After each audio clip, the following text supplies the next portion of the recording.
नमस्कार दोस्तों, वाह वुमेन के एक और एपिसोड में आपका बहुत बहुत स्वागत है।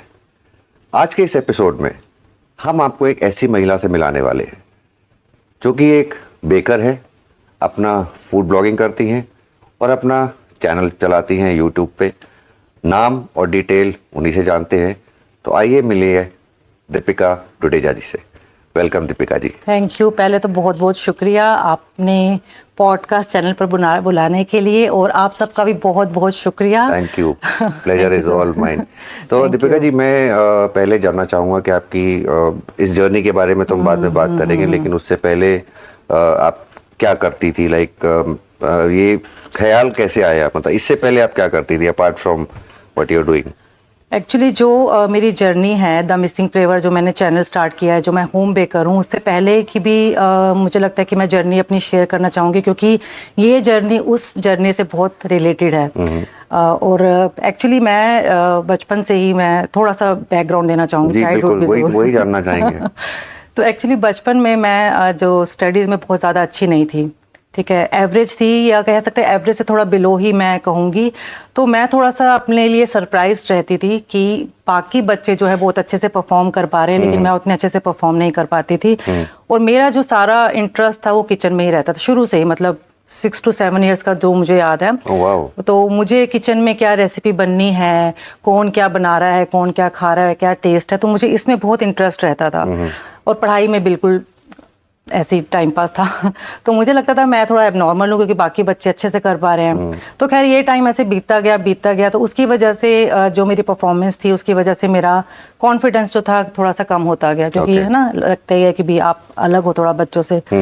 और उस टाइम पे हमें किचन के फील्ड में हम कुछ कर सकते हैं इतना आइडिया भी नहीं था, और ना इतना हमें पता था, गूगल था नहीं। आप क्या करेंगे, तो कुछ भी नहीं था, तो सिर्फ ये जो माँ ने खिला दिया या नाना दादी ने जो खिला दिया वही था।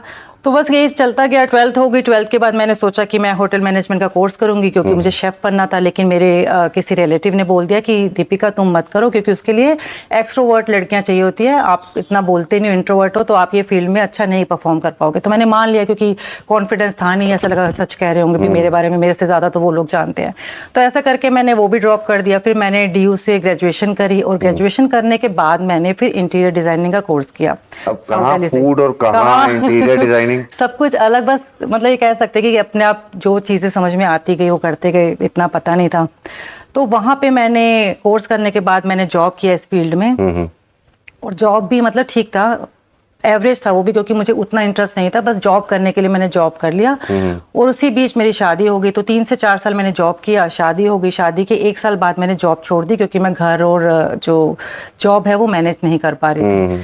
तो जॉब छोड़ने के बाद, मतलब शादी के बाद थोड़ा सा होता ही है, लाइफ में चेंजेस आते हैं, तो उन चेंजेस को अच्छे से ले पाना मैं कर नहीं पा रही थी। तो काफ़ी सारे ऐसे अप्स एंड डाउन्स चलते गए। उसी बीच तो भी हुआ। इस ड्यूरेशन में ग्रेजुएशन के बाद इंटीरियर डिजाइनिंग के बाद शादी के बाद जॉब, और इस बारे में मतलब खाने का कहीं इसमें जिक्र नहीं हुआ? कुछ नहीं, क्योंकि मुझे ऐसा लगता था कि खाना तो सभी बनाते हैं, हमारी मम्मी भी बनाती है, हमारी भाभी भी बनाती है, मैं मतलब हर लेडी को देखती हूँ खाना बनाते हैं। तो मेरे में ऐसा खास थोड़ा ना कुछ है, मैं भी जैसे वो लोग खाना बना रहे हैं ऐसे मैं भी बना रही हूँ। तो मुझे लगता नहीं था कि ये भी एक टैलेंट हो सकता है, इसमें भी आप आगे बढ़ सकते हो। तो ये सब होता गया। फिर मेरे हस्बैंड ने मुझे बोला, जब थोड़े से बच्चे बड़े होने लगे, तो मेरे हस्बैंड ने एक आर्टिकल मुझे दिखाया था जिसपे ब्रेड में जो केमिकल्स पाए जाते हैं उनके बारे में काफ़ी डिटेल में था, जो कि हार्मफुल होते हैं। तो मेरे हस्बैंड ने बोला कि हमें ये ब्रेड्स नहीं खाने चाहिए, आप ऐसा करो, आपको शौक भी है तो आप कुछ कोर्स कर लो जिससे कि हम ब्रेड्स घर में बना सकें। तो मेरे को तो अच्छा ही था, मैं वैसे ही अपनी लाइफ में थोड़ा परेशान चल रही थी। मैंने कहा चलो अच्छा है, मैं कुछ करूँगी, अच्छा रहेगा। तो फिर मैंने academy of pastry arts Gurgaon में, बहुत अच्छा इंस्टीट्यूट है बेकरी का, उधर से मैंने कोर्स किया सिर्फ ब्रेड्स और कुकीज में। इसके अलावा मैंने कोई जो वेडिंग केक्स होते हैं, बर्थडे केक्स, वो मैंने नहीं ट्राई करे, सिर्फ bread. Basically you focused on only on baking? हाँ, बेकिंग में भी, not as such full time food जो होता है। नहीं, सिर्फ बेकिंग में भी ब्रेड्स, कुकीज और टार्ट्स या टी केक्स, 4 चीजें। इसके अलावा ज़्यादा वैरायटी नहीं। Okay. तो ये सीखने के बाद फिर मेरे हस्बैंड ने बोला कि जैसे हम लोग स्ट्रगल कर रहे हैं हेल्दी ब्रेड्स के लिए, ऐसे और भी पेरेंट्स होंगे जो स्ट्रगल कर रहे होंगे, बिल्कुल, बिल्कुल। तो तुम इसमें कुछ बिजनेस भी कर सकती हो। तो मैंने कहा ये आइडिया भी अच्छा है, चलो मैं कुछ शायद कर पाऊँ। वैसे मुझे कॉन्फिडेंस नहीं था कि मैं कुछ कर पाऊंगी, पर मैं चलो इंट्रोवर्ट तो मैं बहुत थी, जितना मैं आज बोल रही हूँ ना, अगर आप मेरे पुराने वीडियोस और फोटोज देख लोगे तो कोई विश्वास नहीं करेगा। तो फिर मैंने जो वहाँ से सीखा उन सब रेसिपीज को कम से कम 6 से 8 महीना प्रैक्टिस किया पहले। प्रैक्टिस करने के बाद जब मुझे कॉन्फिडेंस आ गया कि मेरी रेसिपीज अब एकदम परफेक्ट है और बहुत अच्छे से बन के आ रही हैं, और मैंने खुद भी टेस्ट करी, सबको टेस्ट कराई, जब रिजल्ट अच्छा आ गया, पॉजिटिव रिस्पॉन्स मिला, फिर मैंने दिल्ली के ऑर्गेनिक मार्केट नॉट प्लेस में अपना जो है फर्स्ट स्टॉल लगाया था। तब ना ऑर्गेनिक मार्केट्स का ट्रेंड बहुत था, अभी भी है, लेकिन उस टाइम शुरू ही हुआ था। कोविड से जस्ट पहले 1 महीना पहले ही मैंने अपनी स्टॉल लगानी शुरू करी थी। तो मेरे हस्बैंड को मैं साथ लेकर के गई थी, क्योंकि मैं डर रही थी कि मैं अकेले तो बात नहीं कर पाऊंगी, आप चलो, मेरे से तो बोला नहीं जाएगा, मेरे प्रोडक्ट्स के बारे में आप बात करना, क्योंकि वो मार्केटिंग में है। तो कहते चलो ठीक है, वो सपोर्ट करने के लिए मेरे साथ चले गए। फिर जब फर्स्ट डे मैंने स्टॉल लगाई और उसके बाद जब कस्टमर्स ने आकर के मेरे को मेरे प्रोडक्ट्स के बारे में जब फीडबैक दिया और तारीफ करी, तो मुझे लगा कि कुछ तो मैं अच्छा कर रही हूँ, मेरे में भी कुछ बात है, मैं कुछ कर सकती हूँ। तो वहाँ से थोड़ा थोड़ा सा जो कॉन्फिडेंस है वो आना शुरू हुआ। फिर 6 से 7 बारी के बाद हस्बैंड ने बोला अब तुम खुद कर सकती हो। फिर मैंने खुद स्टॉल अपने अकेले लगाना शुरू किया। फिर कोविड आ गया, तो फिर मैंने किसी वेंडर से टाई अप कर लिया जो कि मेरे ब्रेड्स और कुकीज जो है सप्लाई करते थे, क्योंकि मार्केट सारी बंद हो गई थी कोविड में। तो ये मेरी बेकिंग की जर्नी है, जो अभी भी गुड़गांव के एक स्टोर में मेरी कुकीज जाती हैं। ब्रेड्स मैं भी थोड़ी कम कर रही हूँ, कुकीज मैं वहाँ पे सप्लाई करती हूँ। तो ये मेरा है जो एज अ बेकर ये मेरी जर्नी रही है। तो दीपिका जी, अभी तक तो आपने जर्नी अपनी बताई बेकिंग की। सो अब आते हैं आपके द मिसिंग फ्लेवर। पहली बात तो आपका YouTube channel the missing flavour है, ये जानना चाहूंगा, बड़ा यूनिक सा नेम है। तो ये द मिसिंग फ्लेवर नाम कैसे है, और इसमें आपका चैनल का बेसिकली इंग्रेडिएंट्स क्या है, like can you explain on that?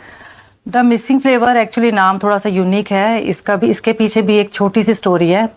मैं एक रेसिपी जो है, मुझे बहुत शौक है नई नई रेसिपीज ट्राई करने का, तो बहुत फेमस शेफ है, उनकी मैं एक रेसिपी ट्राई करी थी, गलावटी कबाब, जो लखनवी कबाब होते हैं, बहुत फेमस होते हैं।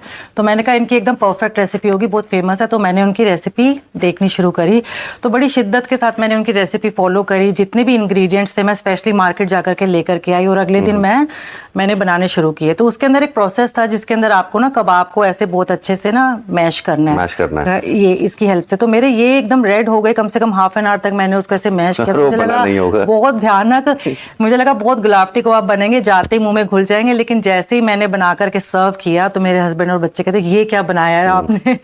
तो मैंने कहा, तो मुझे लगा कि हर शेफ या मोस्टली जो चैनल्स हैं वो ऐसी कोई ना कोई चीज़ ज़रूर मिस कर देते हैं जो उस रेसिपी की जान होती है। तो इसीलिए मैंने सोचा कि मैं अपने चैनल पे जो भी रेसिपी दिखाऊंगी वो इतनी परफेक्ट होगी और इतनी सफाई से और इतनी ऑनेस्टी से मिसिंग ना हो। तो इसीलिए मैंने फिर द मिसिंग फ्लेवर अपने चैनल का नाम रखा था। अभी आपके कितने फॉलोअर्स हैं मिसिंग फ्लेवर यूट्यूब पे? अभी मेरे 22,000 में सब्सक्राइबर्स हो गए हैं मेरे चैनल पर। तो बहुत अच्छा चल रहा है, क्योंकि मेरा जो चैनल है वो ऑथेंटिक रेसिपीज के लिए ही माना जाता है, क्योंकि मैं वही अपनी रेसिपीज में ऑथेंटिसिटी को चैनल पे आप व्लॉगिंग भी करती है, मतलब और बेकर जो हैं उनके पास जाके, या उनकी जो भी डिशेस बनाती हैं उनके भी आप इंटरव्यूज लेती हैं? मुझे ऐसा लगता है कि हमारे किचन में हर किसी के पास कोई ना कोई ऐसी स्पेशल रेसिपी जरूर है जो कि कवर होनी चाहिए, और हर कोई सोशल मीडिया पर है नहीं। तो मुझे लगता है कि किसी की स्पेशल रेसिपी है जो मैंने टेस्ट करी है, तो मैं उनके घर में जाकर के उनकी रेसिपी उनसे फिर बनवाती हूँ। जैसे मेरी भाभी ने कुछ रेसिपीज बनाई है, मेरे नेबरहुड में भी कुछ लोग हैं जिन्होंने मेरे चैनल पर रेसिपीज बनाई है। तो मेरा पर्पस है कि ऑथेंटिक रेसिपीज दिखाऊं अपने चैनल पर, सच्ची रेसिपीज दिखाऊं, और अपनी रूट से जिससे हम जुड़े रहे वो रेसिपीज में अपने चैनल पर दिखाऊं। तो इससे मेरे को एक अच्छा मैसेज मिलता है कि अगर आप जो ये चैनल देख रही हैं या देख रहे हैं, आपके पास वो चीज़ एक क्वालिटी है बनाने की, और आप फीडबैक लेना चाहते हैं कि क्या मिसिंग है या क्या नहीं है, आप दीपिका जी को कॉन्टैक्ट करिए। डेफिनेटली आप उनको डीएम करिए, यूट्यूब लिंक हम आपको भेज देंगे। सो कमिंग फॉरवर्ड, आपकी दीपिका जी, जो मुझे एक हर कहानी में मुझे कुछ ना कुछ सीखने को मिलता है, और आपकी कहानी में भी यही है कि एक पैशन जो है, कहीं ना कहीं एक दबाव होता है, वो इंसान कभी ना कभी तो निकलता ही है। बिल्कुल राइट। सो मेरा सवाल ये है कि जैसे बहुत सारी ऐसी वुमेन होंगी जो घर बैठी हुई हैं आज, वो कुछ करना चाहती हैं, या मे बी उनका कुछ पैशन है, जैसे आपका था कि आपने दबा के रखा हुआ था कहीं ना कहीं। बिल्कुल। तो उनके लिए कुछ आप मैसेज देना चाहेंगे कि how to go about it, या टैलेंट, या वो पैशन टैलेंट भी हो सकता है, टैलेंट कुकिंग भी हो सकता है, कुछ भी हो सकता है, तो बिल्कुल। उनके लिए क्या मैसेज रहेगा आपका? मेरा मैसेज हर लेडी को यही है जो घर में बैठी हैं कि आपके अंदर कोई ना कोई पैशन ज़रूर होगा। भगवान ने हमको बनाया है कोई ना कोई टैलेंट के साथ तो बनाया है। हर बिल्कुल। किसी का अलग टैलेंट है, ये हमको मानना चाहिए। हमको अपने आप को किसी से कम नहीं समझना चाहिए। जब आप ये चीज़ को समझ जाएंगे ना, तो आप लाइफ में ज़रूर कुछ ना कुछ कर पाएंगे।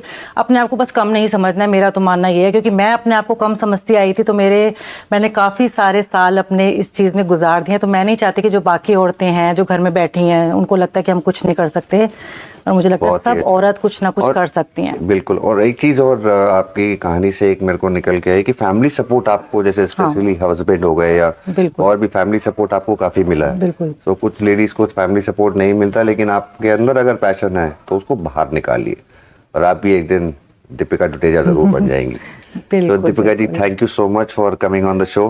बहुत बहुत शुक्रिया आपका, आपकी जर्नी जान के बहुत अच्छा लगा, बहुत inspiration milli.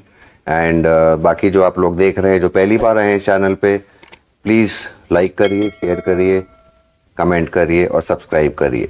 Thank you so much for watching वाह वुमन। फिर मिलते हैं एक और हस्ती के साथ, एक और वाह वुमन के साथ।